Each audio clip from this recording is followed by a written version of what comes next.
Hörmətli izləyicilərimiz, mən bu gün sizə Ramilə xanımı təqdim etmək istəyirəm. Ramilə xanım 2009-cu ildən Mərkəzi Gömrük Hospitalı Cərrahiyyat şöbəsində tibb bacısı vəzifəsində çalışmaqdadır. Və Ramilə xanımın bu hal-hazırda 3-cü hamiləliyi idi. 2 hamiləlik də mən tərəfindən bir neçə il əvvəl bu xəstəxanada həyata keçirilmişdi və bu 3-cü hamiləliyi idi. Bu hamiləlik çox çətin keçdi. Yəni bütün hər məqamında həkim dəstəyinə ehtiyacı oldu.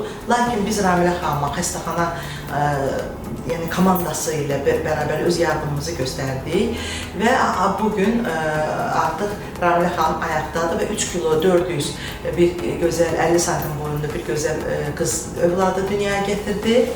Və əməliyyat çox gözəl nəticə ilə sonlandı və biz öz işimizdən məmnun qaldıq. Eləcə də Ramilə xanımı dinləyək, görək onun fikirləri nədir bizim. Mən də sizə təşəkkür edirəm. Sizə başda siz olmaqla, Cərun müəllim olmaqla, Bəxtiyar doktor, əməliyyatxananın, ginekologiya şöbələrinin bütün işçilərinə təşəkkür edirəm. Çox sağ olun, əziyyətimi çəkdiniz. Allah hamımızdan razı olsun. Hər bir şeydə çox təşəkkür edirəm sizə. Çox sağ olun. Oldu Ramilə xanım. Sağ olun.